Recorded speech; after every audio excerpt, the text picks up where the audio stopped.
Vamos lá, então, vamos fazer a nossa prece dando início ao nosso Evangelho. Querido Mestre Jesus, divina luz, divina presença em nossas vidas, nos reunimos, Senhor, pedimos que nos abençoe. Abençoe este encontro, Mestre, com a vossa presença, que possamos receber em nossos lares a visita da luz, que os nossos benfeitores espirituais possam vir ao nosso encontro nestes momentos, envolvendo-nos em paz, trazendo-nos as energias de saúde e de bem-estar, a luz da esperança, da alegria, Senhor, que sentimos com a certeza de tê-lo em nossas vidas, de ter teus ensinamentos a guiar nossas ações neste mundo. Agradecemos, Mestre, a oportunidade destes momentos de bênção e de luz. Pedimos que nos abençoe, Senhor, que abençoe nossos lares, nossos familiares. Abençoe, Senhor, aqueles que passam por momentos difíceis, enfrentando problemas de saúde física ou espiritual. Mostra-nos, Senhor, o caminho que devemos seguir. Dá-nos a consciência, Mestre, de quem realmente somos, do que precisamos mudar em nós mesmos. Dá-nos da tua luz, Senhor, para que saibamos o caminho a seguir. Agradecemos, Senhor, a vossa presença em nossas vidas. Pedimos que nos abençoe, que nos proteja, que nos livre de todo o mal, hoje e para todo sempre. E assim seja.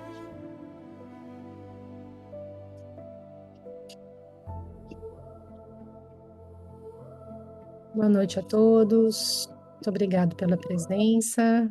Vamos dar início ao nosso Evangelho. A Vânia pode ler para a gente a primeira parte do texto, por favor, Vânia?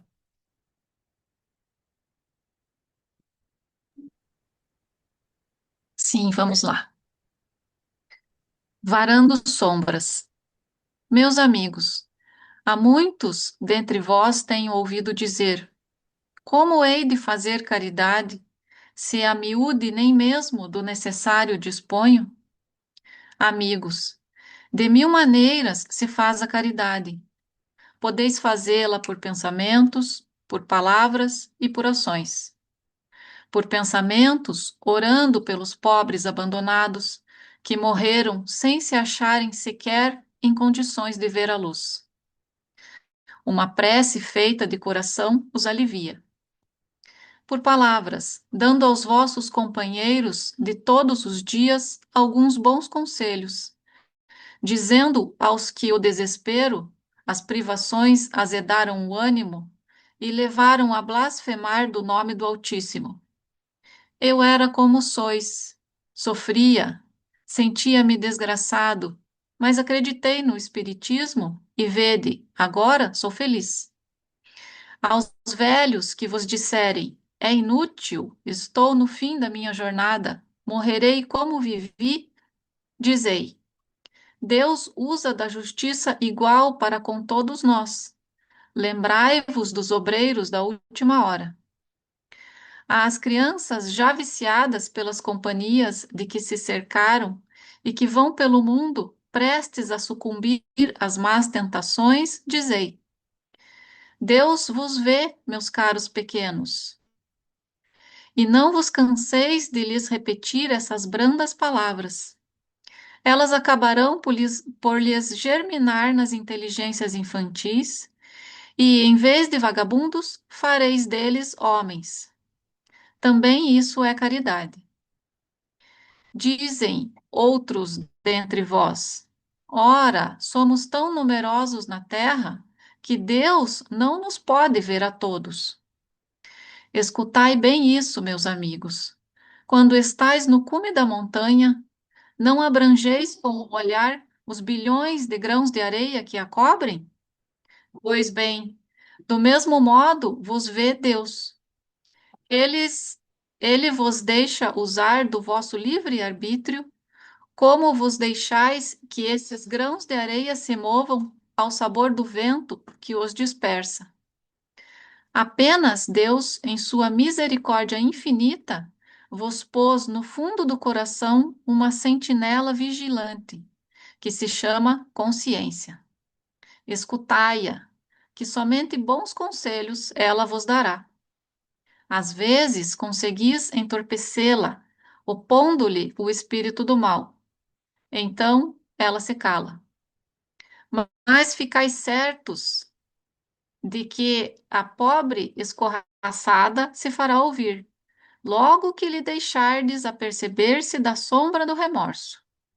Ouvi-a, interrogai-a com frequência, e com frequência vos achareis consolados com o conselho que dela houverdes recebido. Meus amigos, a cada regimento novo, o general entrega um estandarte. Eu vos dou por divisa esta máxima do Cristo: amai-vos uns aos outros. Observai esse preceito, reuni-vos todos em torno dessa bandeira e tereis ventura e consolação. Um espírito protetor, Leão 1860. Allan Kardec, O Evangelho segundo o Espiritismo, capítulo 13.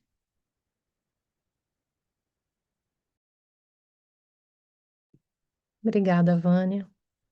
Varando sombras, empeços, lutas, problemas, limitações, críticas.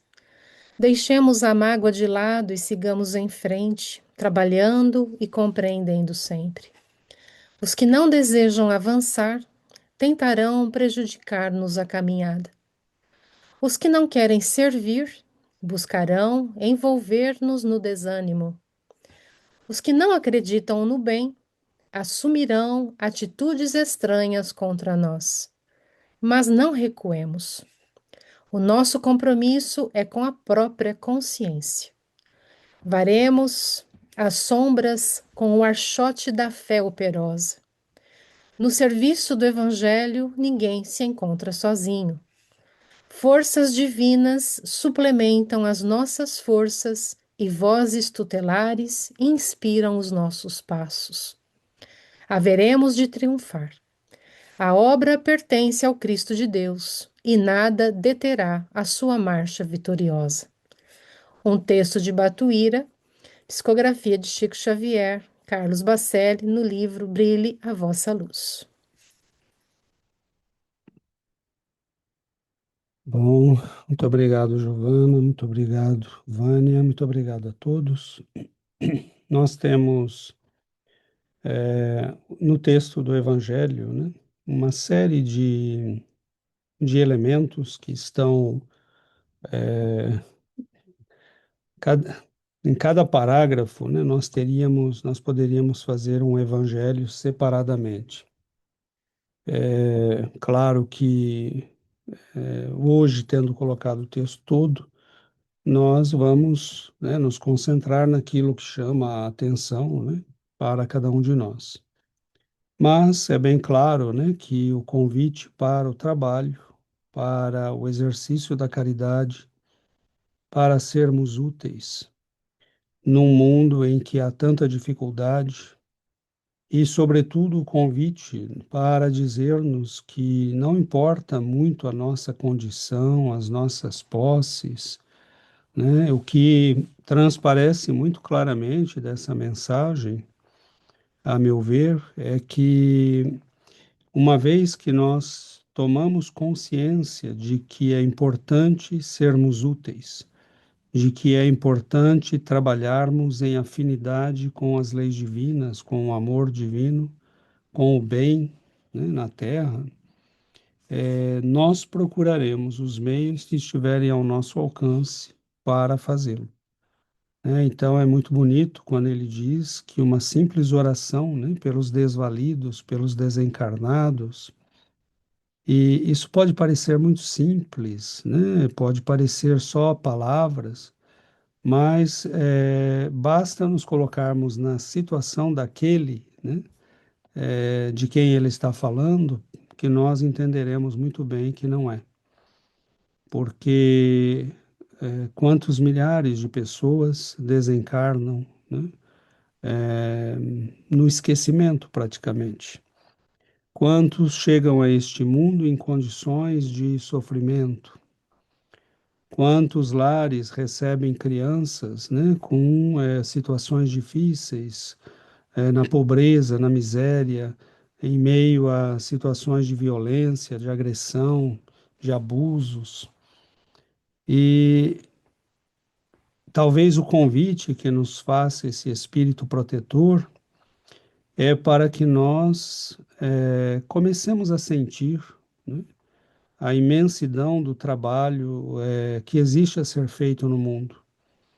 Mas fazê-lo, né, significa ter a coragem de sair das referências habituais, né, do mundo.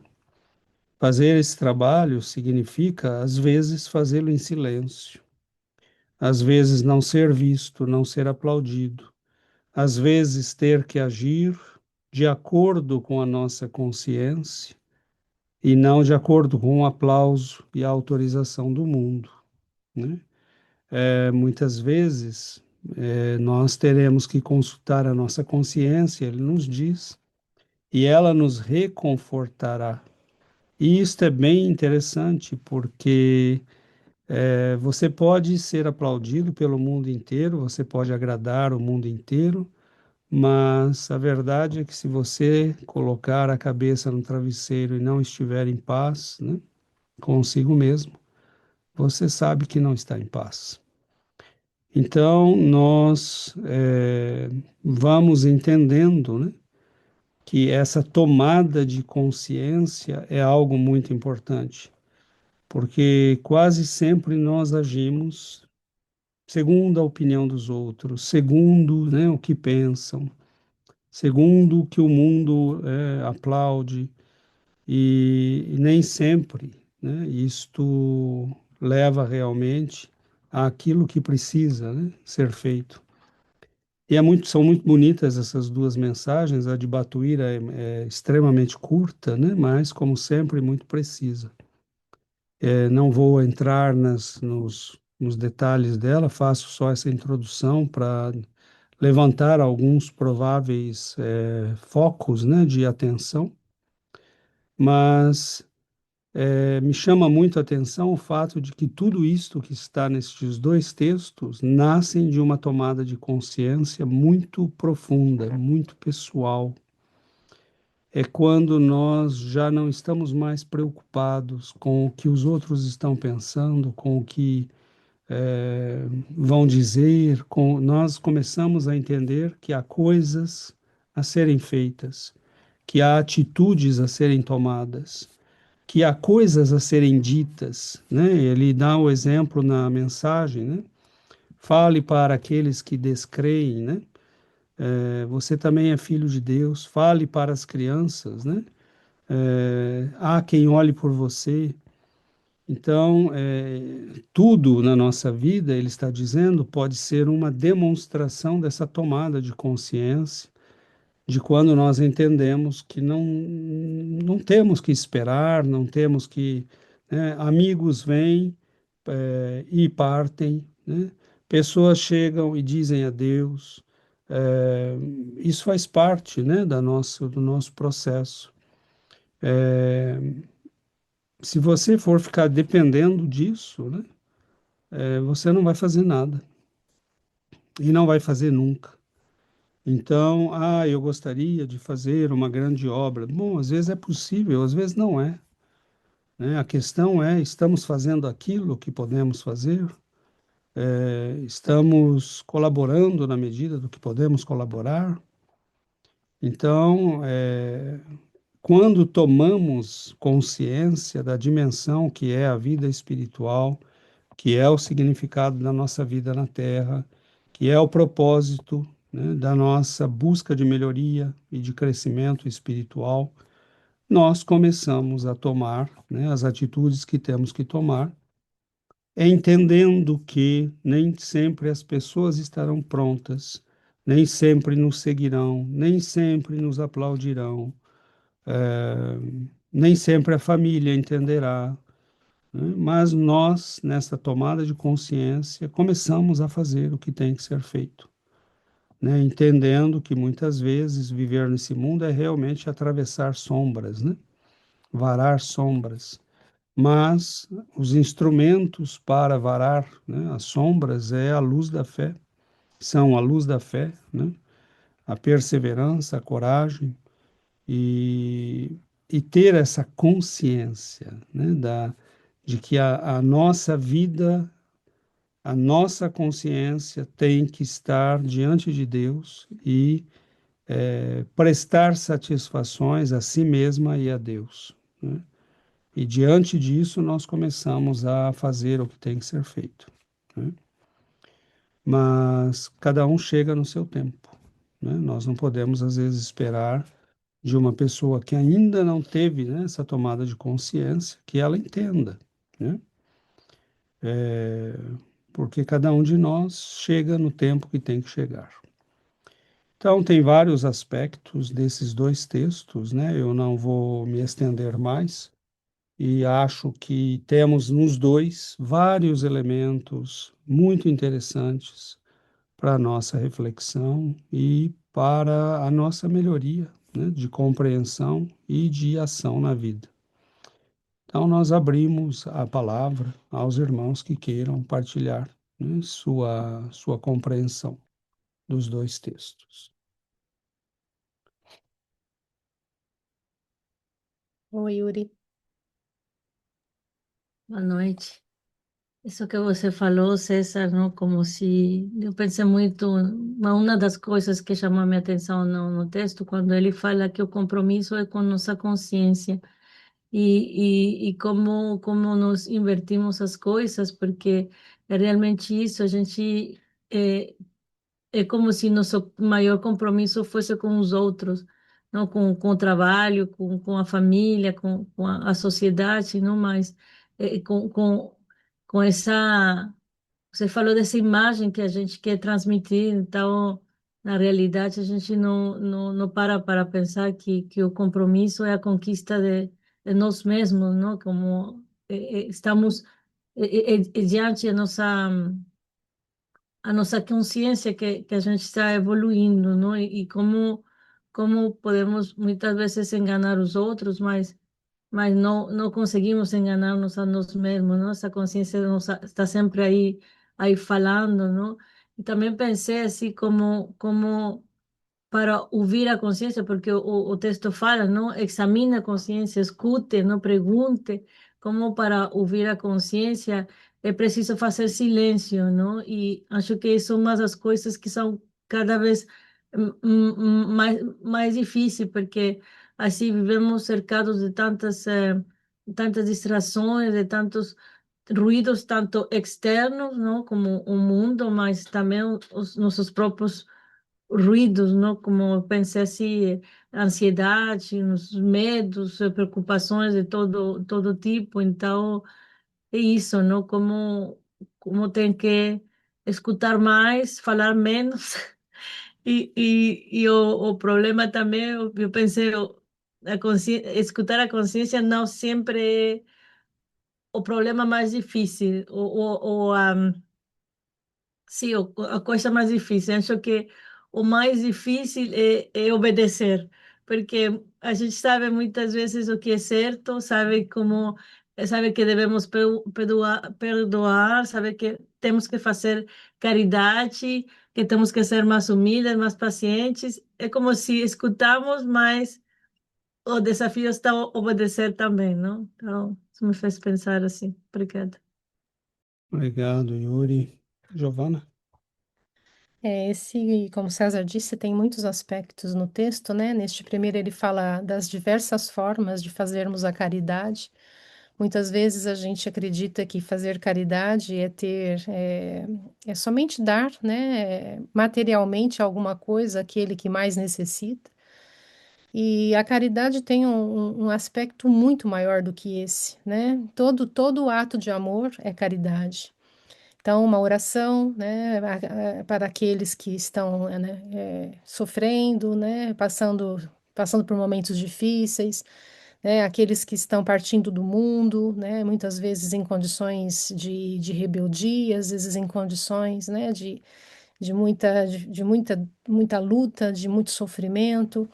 E uma oração vai levar conforto. Isso também é caridade, né? A caridade de educar bem uma criança, né? De orientar uma criança, de mostrar o verdadeiro sentido da vida a uma criança. Isso é caridade, porque pode salvar a sua vida, né? Uma criança que cresce sabendo, né, que tem um objetivo maior na vida, que tem um pai de amor que olha por ela.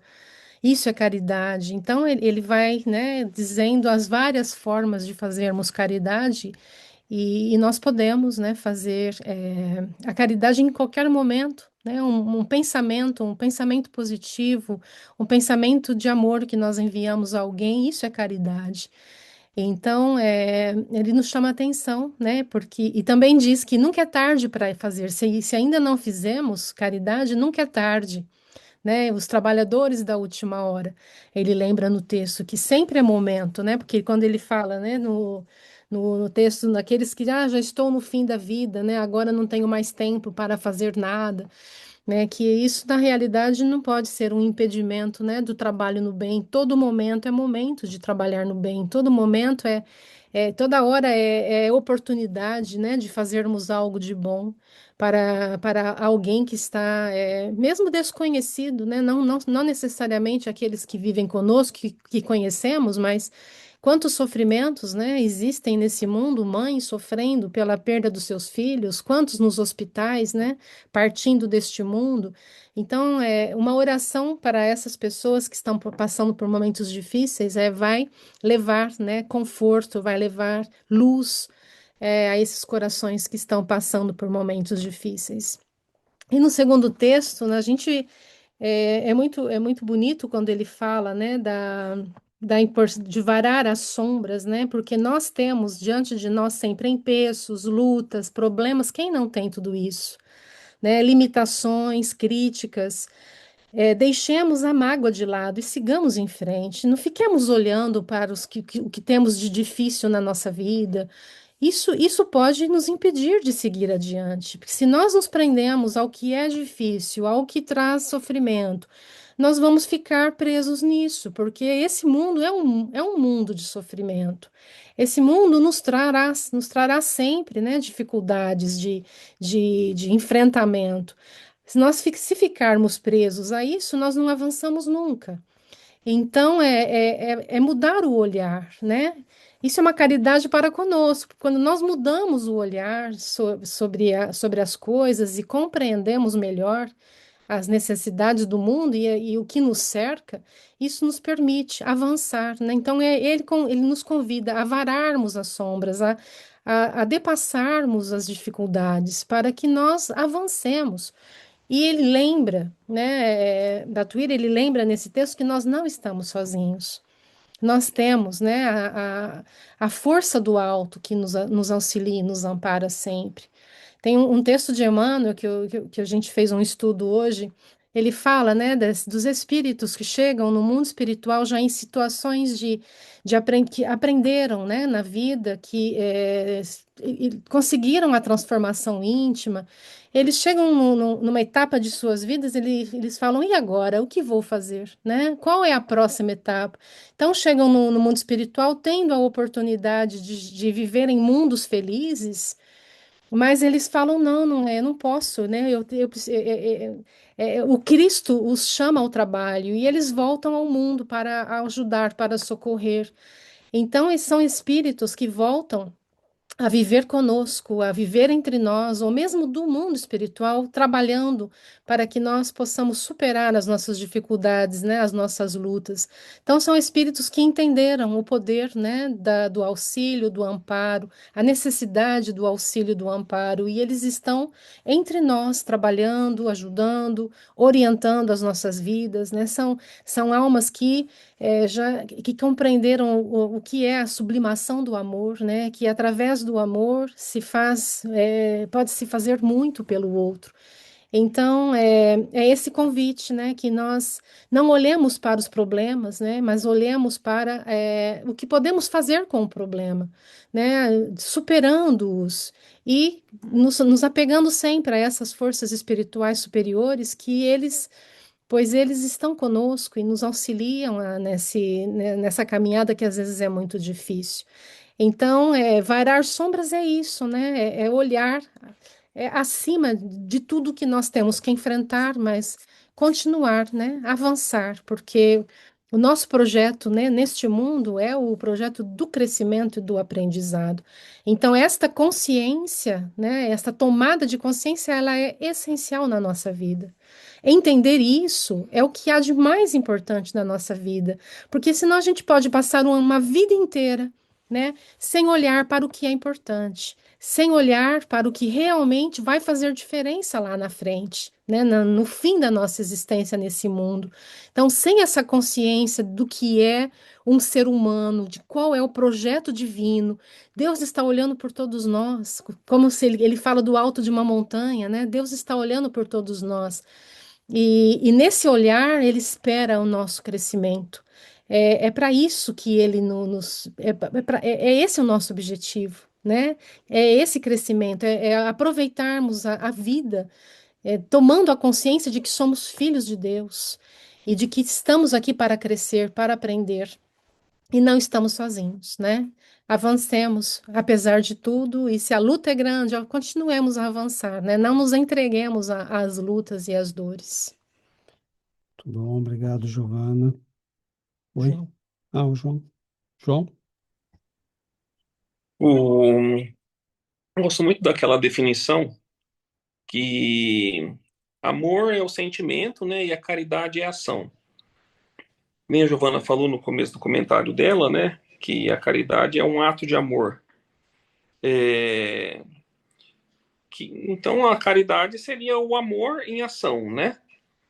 Isso bate com o ensinamento principal de Jesus, né, de amar a Deus sobre todas as coisas e ao próximo como a nós mesmos. Bate com a máxima do Espiritismo, né, de que fora da caridade não há salvação. Porque, desse ponto de vista, até corroborando aí os comentários da Giovana, que foi baseado nisso, a gente pode empregar o amor o tempo inteiro. É lógico que a gente sempre liga, né, aquela questão da caridade, a caridade material, né? Se uma pessoa está passando uma necessidade básica, né, que é a mais básica das necessidades, é lógico que ali um prato de comida, uma roupa, ela vai fazer toda a diferença naquele momento. Mas no dia a dia, em nossas profissões, dá para fazer caridade o tempo todo, né? Existe uma diferença muito grande, por exemplo, né, num atendimento médico. Tem médicos que são bons profissionais, mas não atendem com amor, entendeu? Já tem outros que não têm ali uma conduta tão técnica, né? Mas os pacientes saem extremamente reconfortados, né? Porque muitas vezes eles vão com uma fragilidade e precisam ali de uma de uma ternura, né? De um acolhimento que nenhuma máquina, nenhuma inteligência artificial vai ser capaz de fazer. E isso também no dia a dia o César pode ali fazer a aula dele, né, ser bom profissional, fazer o que manda o figurino, né, o que seria totalmente diferente de fazer uma assistência baseada ali num acolhimento, numa ternura, né, que faz toda a diferença ali no contato humano, né. E a gente vê isso em todos os sentidos. Uma pessoa, uma varredora de rua, entendeu? Que faz a profissão dela no capricho, certinho, é um ato de amor a Deus, porque ninguém tá vendo o que ela tá fazendo. E se ela faz ali bonitinho, certinho, entendeu? Por compromisso a, a fazer a coisa bem feita, fazer a coisa certa, é um ato de amor a Deus mesmo. Então, nesse sentido, né, a caridade, ela se estende a praticamente todos os atos das nossas vidas, né? É, toda hora nós podemos estar melhorando o ambiente que nós estamos, em casa, no trabalho, por onde passamos, um bom dia, uma palavra amiga, um gesto, acalmar os ânimos de um lugar que está com os ânimos acentuados, enfim. As possibilidades são infinitas. Obrigado, João. Nós temos, né, é interessante, a Giovana falou desse estudo que ela fez hoje, né, desse texto do Emmanuel, no livro Família, e é um duplo aspecto, né, que nos é solicitado. É aquele de nós nos melhorarmos e, em nos melhorando, nos tornarmos auxiliares da melhoria dos outros, né? Colaboradores, né? Colaboradores na melhoria dos outros. E este é um processo que acontece em todo mundo que toma essa consciência, né, que tem esta percepção de que o objetivo da nossa vida aqui é a nossa melhoria espiritual, né, a conquista de nós mesmos, é a superação das nossas misérias morais.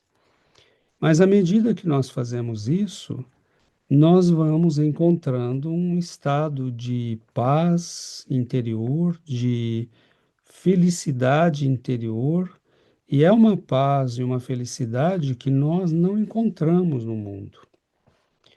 E nós vamos percebendo que as pessoas que nos cercam no dia a dia, nas lutas da vida, elas carecem dessa paz. O mundo é um mundo atormentado, o mundo é um mundo desorientado, né? E nós percebemos que a espiritualidade superior, ela espera de nós a ação de sermos auxiliares, colaboradores, né, no equilíbrio das pessoas e do mundo. Aquilo que já estamos conquistando, né, nós podemos partilhar através da palavra, do exemplo, né, do oferecimento de um texto, de um livro, de um convite. Não é uma questão de fazer, né, proselitismo, é uma questão de partilhar aquilo que nos faz bem, né? Aquilo que nos liberta, aquilo que nos equilibra. E é olhar para este mundo de imensas necessidades, né? Se todos aqueles que venceram a si mesmos tivessem ido embora daqui, nós estaríamos patinando há milênios, né? Se Jesus não tivesse enviado os grandes missionários para auxiliar-nos, nós estaríamos muito caminhando na cegueira completa. Então, há esse caminho de varar as trevas, né, as sombras, porque este é um mundo, né, que está envolvido em muitas dificuldades, mas não há só a sombra exterior quando nós decidimos fazer o bem. Há as sombras interiores, né, quando nós decidimos renovar a nós mesmos, né?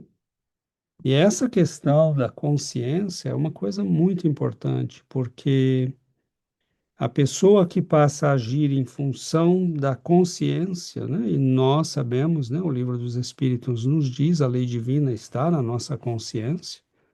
Se nós consultarmos a nossa consciência honestamente, ela nos dirá, né, se estamos no caminho certo, se estamos fazendo certo, se o que estamos fazendo é o correto, né, e nós saberemos agir, né? Mas para auxiliar, né, nós podemos contar com os textos, com o Evangelho, com todos os livros, com a sabedoria daqueles que já viveram, né, e nos transmitiram. Então, nós temos todos os instrumentos. Batuíra diz, né? Ninguém está sozinho no trabalho do bem. E muitas vezes nós podemos nos sentir sós, né? Diante de certas situações.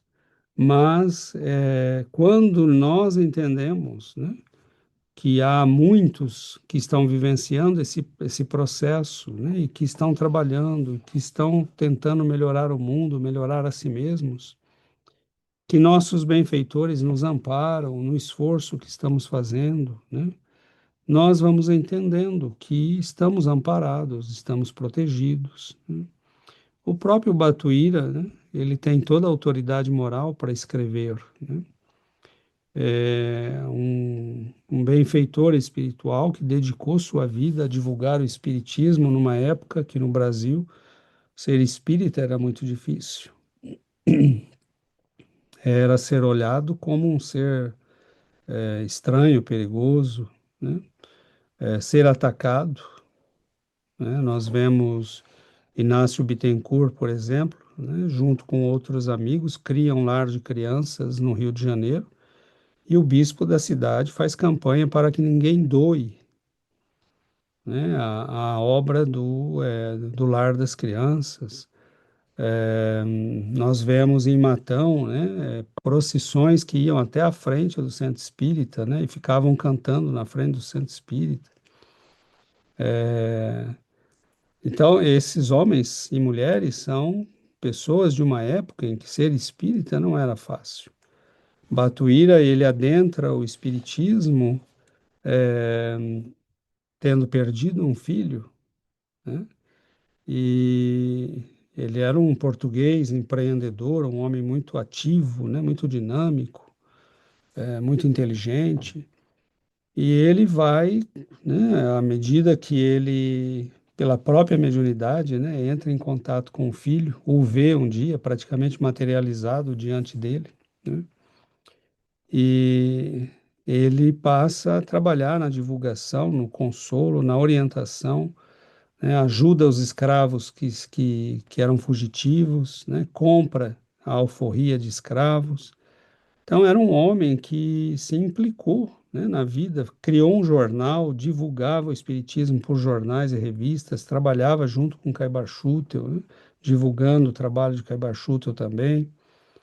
Então, são pessoas que não ficaram esperando, não ficaram, né? Quando você olha para a Dona Benedita Fernandes, quem era a Dona Benedita Fernandes? Era uma mulher praticamente analfabeta, negra, né? Num Brasil interiorano que mulher não tinha, né, relevância muito significativa.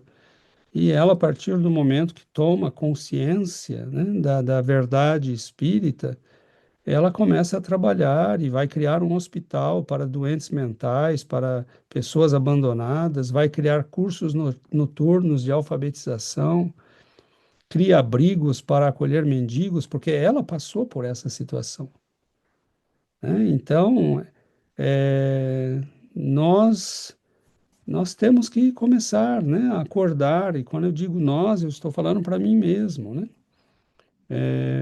Porque o tempo passa e as oportunidades de sermos úteis, né, de servirmos, vão se esgotando no tempo. Nós não teremos todas essas oportunidades o tempo todo, né? Então, há sempre um bem que nós podemos fazer, há sempre algo que nós podemos legar, né? Há sempre algo que a nossa passagem no mundo pode deixar, né? Iniciativas que auxiliem as crianças, a juventude, que melhorem a saúde das comunidades, que melhorem, né, a compreensão, a divulgação, né? Enfim, nós podemos ser úteis onde quer que estejamos, né? E às vezes o Senhor está nos chamando a sermos úteis no seio da família, né? Nossa primeira urgência é ali, né? Depois podemos estender essa ação para outros domínios, outras dimensões, mas às vezes o que temos a fazer está muito perto, né? Então, tudo é muito bonita essa visão que nos dá, né, a doutrina. É muito belo, né, é muito bela essa compreensão que nós recebemos da doutrina espírita, né? E quando nós vemos esses espíritos, né, imaginemos um homem, né, como Batuíra ou como Dona Benedita Fernandes. Terão sido poucos, né, os empeços, lutas, problemas, limitações, críticas, né? Nós lemos aqui um texto, né? É, e essas coisas todas nos machucam, né? Podem nos machucar, porque nós temos boa intenção, queremos fazer o bem, queremos, né, ajudar, mas nem sempre, nem aqueles que nós ajudamos às vezes compreendem, né? E isso pode magoar a pessoa que está tentando fazer o bem. Você vai lá, dá uma roupa para um mendigo, né? E ele te xinga falando, eu não preciso de roupa, eu quero dinheiro, né? É, isso machuca, né, a pessoa, porque ela está bem intencionada, né? E aí vem, né, a galerinha do vamos deixar como está para ver como vai ficar. Então, os que não desejam avançar, que vão tentar nos prejudicar a caminhada, os que não querem servir, que buscarão envolver-nos desânimo. Para que fazer isso? Para que fazer tanto? Para que cinco estudos por semana? Né? E aí a gente diz, não, ninguém é obrigado a vir em cinco estudos por semana, né? Nós fazemos o que queremos fazer segundo o nosso, né, trabalho e consciência. Quem quer vir em um, vem em um. Quem quer vir em dois, quem não quer vir, não venha, né? Nós somos livres e a nossa consciência nos pertence. Os que não acreditam no bem assumirão atitudes estranhas contra nós, né? Mas não recuemos. Nosso compromisso é com a própria consciência. Nós lemos um texto aqui, né, de uma historinha, acho que de Humberto de Campos, ou Hilário Silva, acho, que falava, né, que num certo, Dona Benedita Fernandes foi convidada para uma reunião e que as pessoas começaram a falar, mas que mulher estranha, né, um calor desse, ela com um casaco de frio, né, né, começaram a criticá-la e ela suando, né, naquela reunião de senhoras. E, né, em plena tarde de Bauru, né, na primeira metade do século XX, né, e aí alguém foi questioná-la e ela disse, é que eu não tenho um vestido para ver numa reunião dessa, né, eu estou com uma roupa muito simples e eu pus um casaco por cima, né, então, é, esse tipo de situação, né, esses trabalhadores do bem que dedicaram a vida, eles não ficaram perguntando, esperando aplauso, alguns foram agredidos, né, perseguidos e continuaram fazendo, né? Então são exemplos para nós de que agir de acordo com essa consciência superior, né, que nós adquirimos no entendimento espírita cristão, é o único caminho que nós temos, né? Nós não somos perfeitos, estamos aprendendo e temos muito a aprender, né? Mas à medida que nós tomamos consciência, nós vamos agindo de acordo com essa tomada de consciência, porque ter consciência e agir contra a consciência, né, é grave, né? Porque aí nós estamos nos condenando, é, estamos sendo réu e juiz de nós mesmos, né? Porque nós sabemos que estamos fazendo o que não é para ser feito, ou que não estamos fazendo o que deveríamos fazer. Mas tomar consciência é algo muito particular, né? É uma coisa muito interessante. É um pouco semelhante àquilo que acontece quando nós explicamos uma matéria para um aluno e, num certo momento, ele diz: Ah, entendi. Ah, entendi, agora entendi. Né? E aí você fala, né? É tão simples. Ou você simplesmente diz, eu não fiz muita coisa, né? Eu mudei aqui uma coisinha, mudei ali para que ele pudesse entender e de repente ele entendeu. E essa tomada de consciência espiritual é um pouco igual a isso, né? É algo no processo de aprendizado do espírito que faz com que ele se depare com essa verdade fundamental e ninguém mais precisa fazer nada ali, porque ele vai entender, né? E o que aconteceu com Paulo de Tarso, né, quando ele vê Jesus na estrada de Damasco, ou com Maria de Magdala, né, quando escuta Jesus, ou com os discípulos, né, quando cada um no seu momento, né, compreende a grandeza do Cristo, né, e o que ele representava para eles.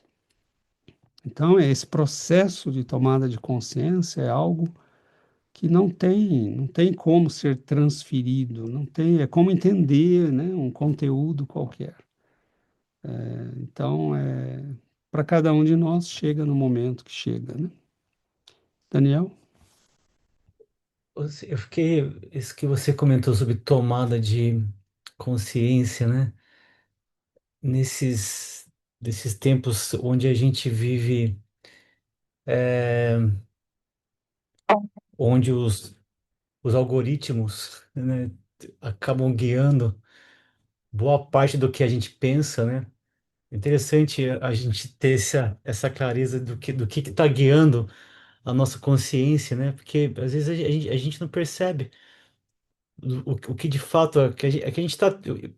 Eu fico vendo no meu trabalho que a gente tá é, deixando que esses algoritmos guiem quase tudo que a gente faz. É compreensão da vida, é compreensão de nós mesmos. A gente não pensa mais, assim, tipo, pensa cada vez menos por conta própria, com a própria consciência, né? E a gente vê um momento crítico, né, da gente ter a consciência da onde que a gente está colocando a nossa consciência, né? Se a gente a importância de colocar quem está disciplinando a nossa consciência ou guiando a nossa consciência, né? Os algoritmos ou Jesus, né? Então você foi falando, eu não sei se exatamente o texto fala isso, mas quando você falou de tomada de consciência, me veio isso muito forte, sabe? A gente está num momento muito delicado de humanidade, né? Onde a gente está sendo puxado por um. Eu vi uma entrevista, não sei se vocês acompanharam, do Elon Musk, que ele falou em 5 anos, ele acha que a inteligência artificial já vai estar fazendo basicamente tudo que um humano faz com o computador ou com o celular.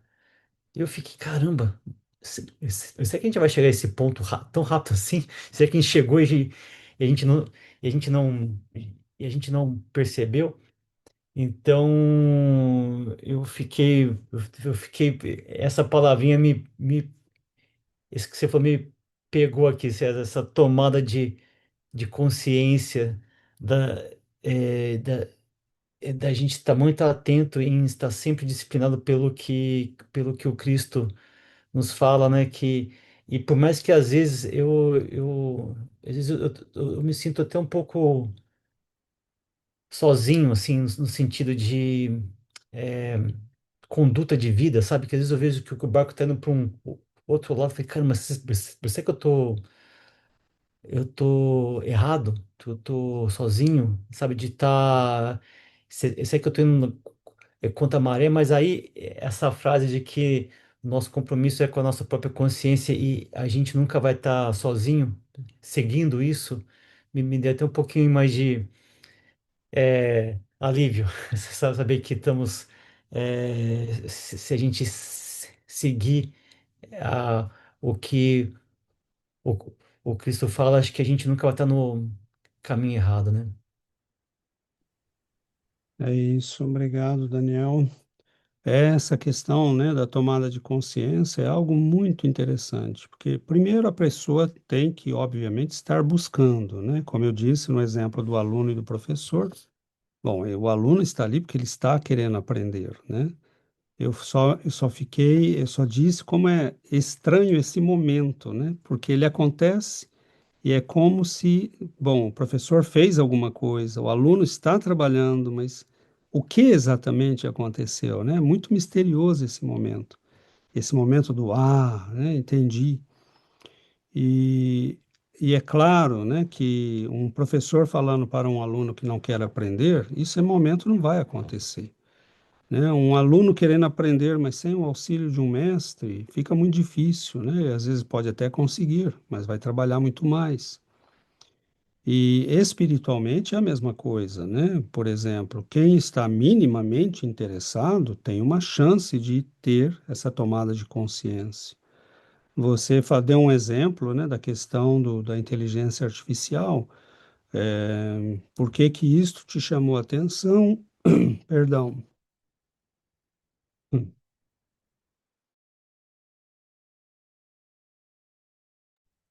Garganta de velho. Quem fala muito. De quem fala muito. É, isso chamou a tua atenção porque você está atento a estas coisas, você está antenado, você pode a mesma notícia não despertar nenhum interesse em outra pessoa, né? É uma combinação de vários fatores. Onde nós estamos olhando, o que nós estamos buscando, o que nos motiva, O que é né? importante para O que é nós. importante para nós.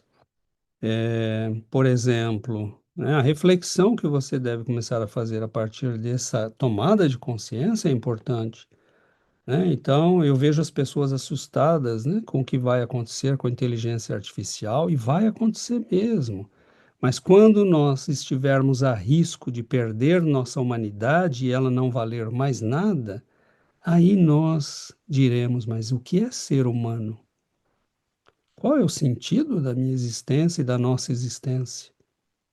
Né? Então, nós teremos que perder ou estar a risco de ter desvalorizada a zero a nossa humanidade para que nós comecemos a dar valor às pessoas. Então, é claro que vai acontecer, mas aí nós vamos ter que nos perguntar, né? Estamos fazendo tudo isso para quê? Para quem? Né? Então, tudo isso faz parte do nosso processo de tomada de consciência, né? Em vários níveis, no nível social, no nível político, né, no nível familiar, mas no nível espiritual, que é o que nos guiou, né, na discussão hoje, é a mesma coisa, né?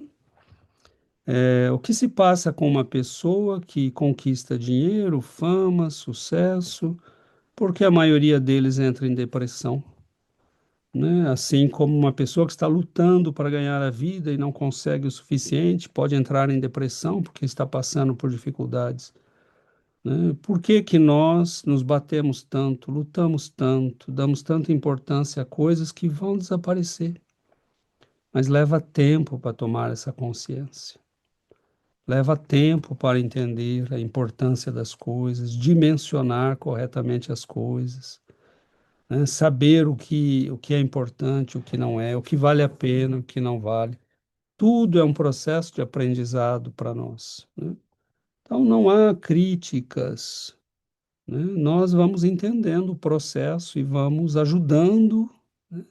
Melhorando a nós mesmos e auxiliando aqueles que pudermos auxiliar, né? Nessa tomada de consciência e de mudança, né?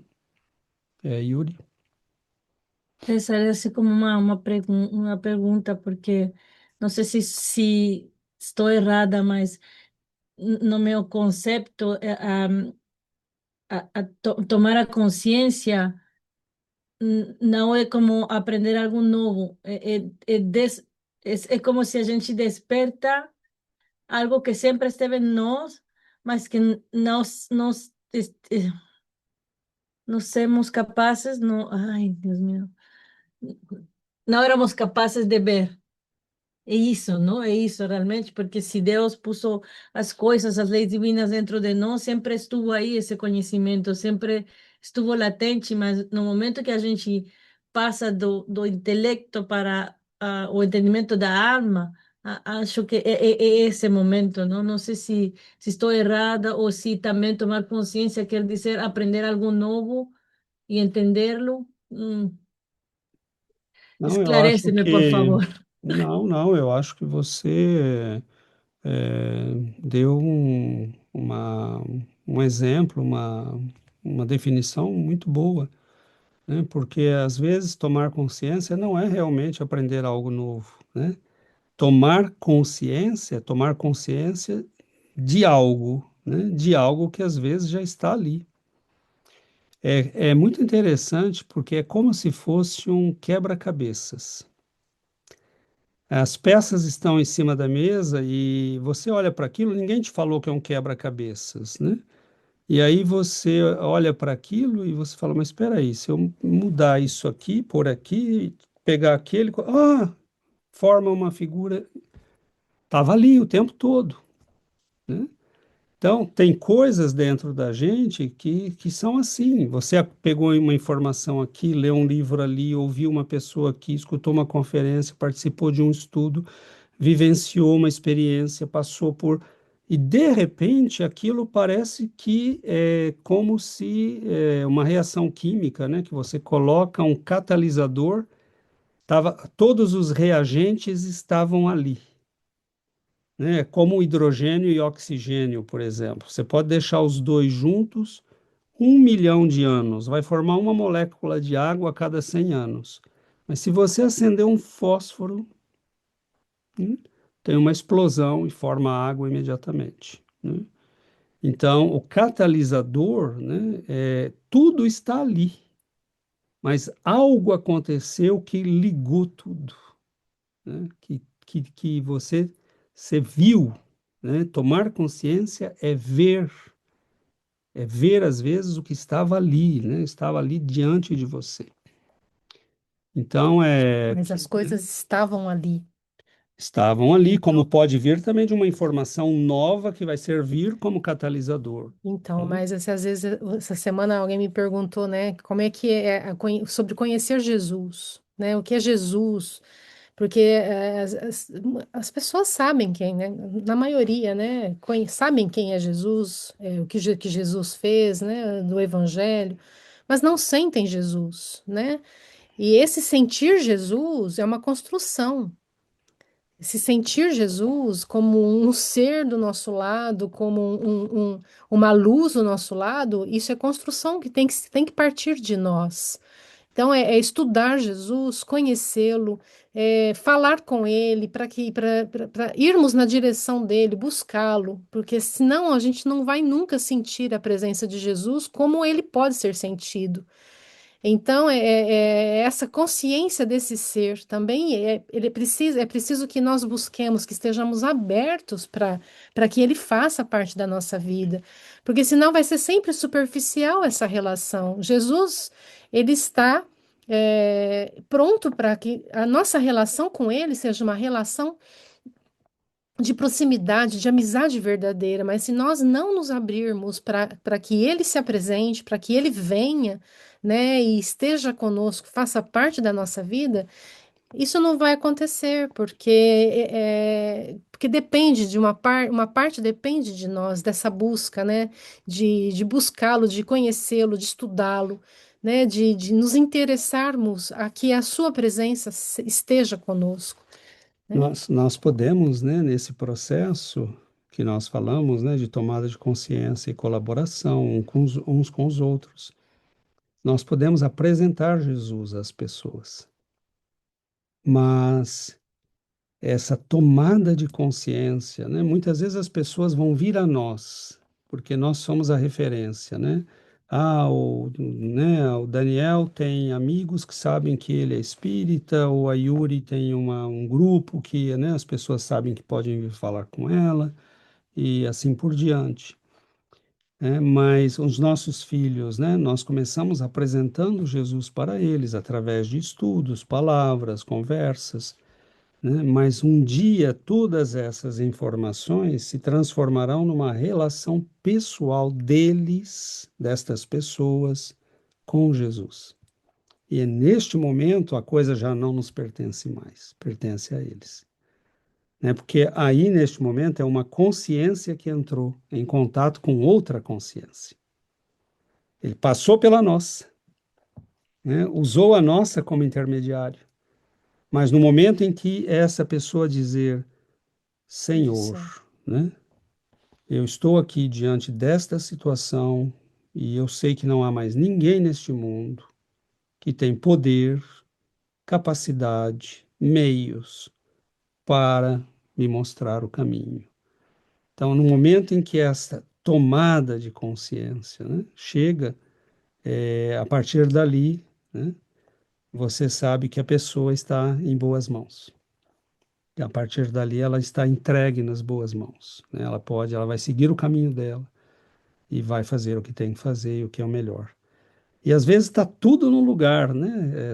Como a Yuri colocou nessa questão, às vezes está tudo ali. Por exemplo, Paulo de Tarso, ele tinha a fé correta, ele tinha os valores corretos, ele tinha a intensidade correta, só que ele estava fazendo o que era errado, né? Na direção errada. E quando ele vê Jesus, é a informação nova que faltava, né? Olha, a fé que você tem nos profetas e em Moisés está certa, mas eles estavam falando de mim. Eu sou o Senhor. Você não entendeu, agora você está entendendo, né? A luta para preservar a fé está certa, mas a luta antiga era pela ira, pela raiva, pelo ódio, pelo combate. A que eu estou oferecendo é pelo amor e pela renúncia e pelo sacrifício. Você entendeu? Né? Quando ele vê Jesus, aquilo tudo faz.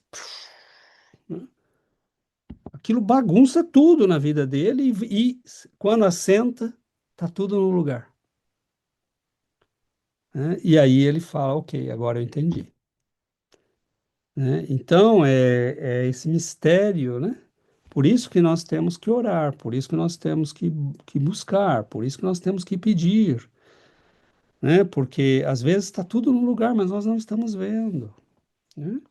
Temos que querer. Temos que querer, temos que buscar, temos que tentar, temos que, né? Porque aí a vida superior vai respondendo à nossa demanda, né? E vai nos dando a possibilidade. E esses momentos são preciosos, são preciosos. Quando uma pessoa diz entendi, que seja no nível intelectual ou no nível moral, é um momento precioso, né? Porque significa uma mudança significa uma mudança qualitativa, né? Só que para isso, né, se você for ler, né, tudo pode ser útil, né? Nas leis da dialética de Marx e Engels, uma etapa é que o quantitativo precede o qualitativo.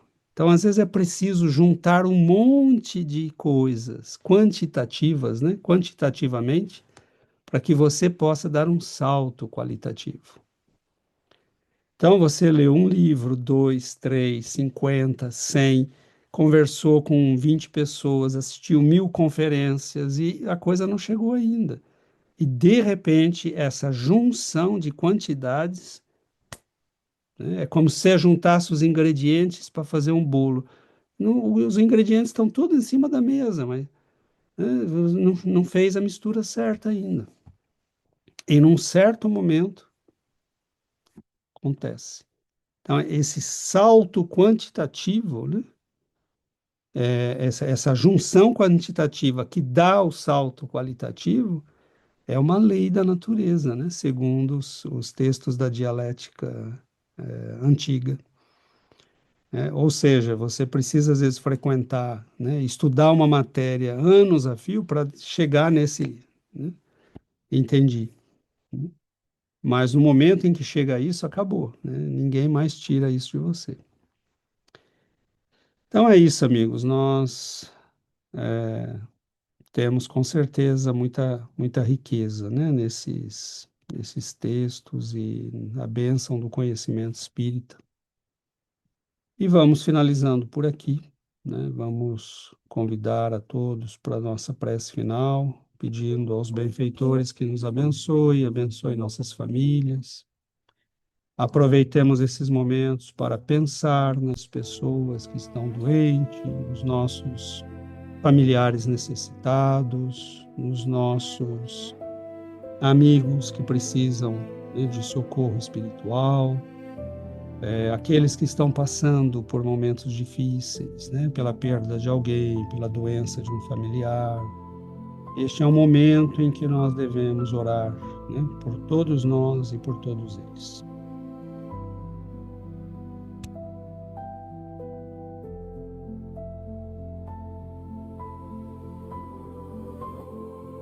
Divino Mestre Jesus, quando estendes as mãos, Senhor.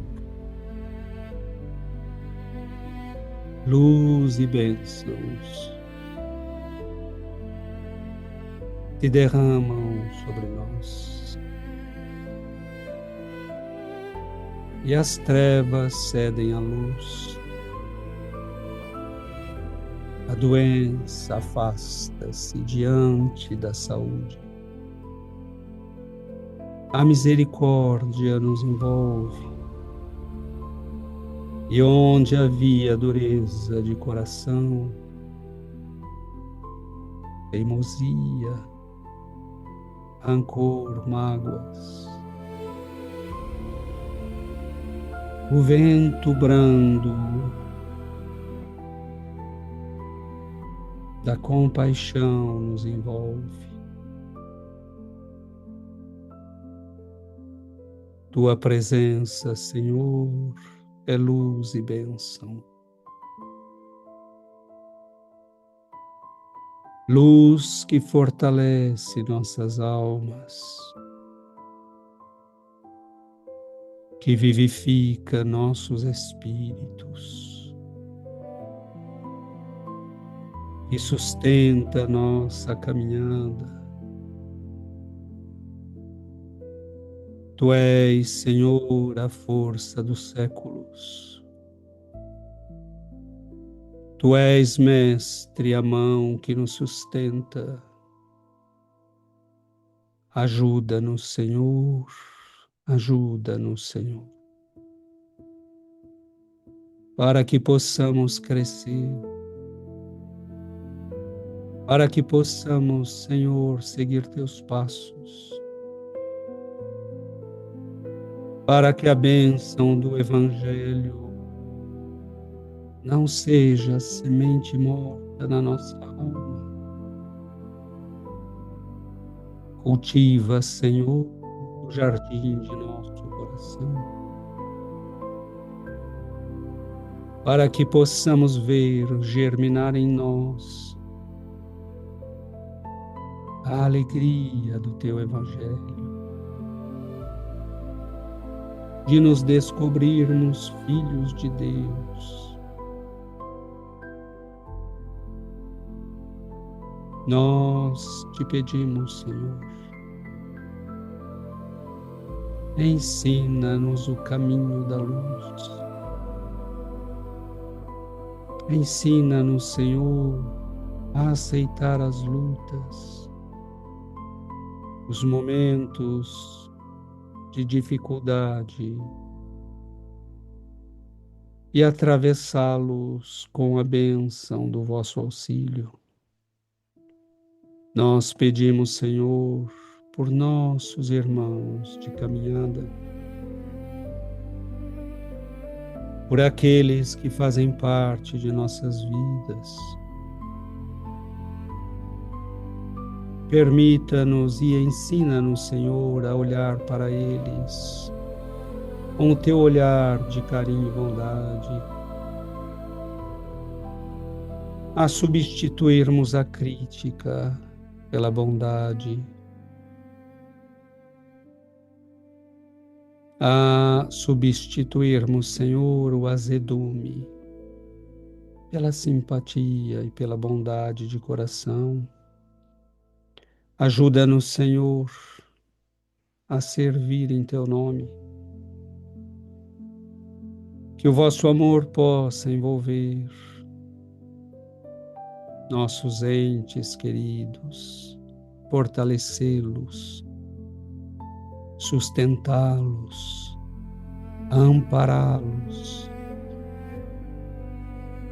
e possam receber o auxílio que necessitam para a saúde física, mas que sejam fortalecidos, Senhor, na fé, no discernimento, na alegria de descobrir Tua luz, a alegria que vem de contemplar Teus olhos, Senhor, e saber que nunca mais estaremos perdidos,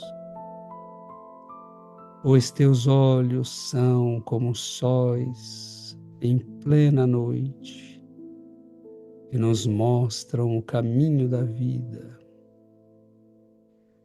Que a luz da oração, Senhor, se derrame sobre nossos irmãozinhos nos hospitais. Quantos corações aflitos, quantas alminhas assustadas,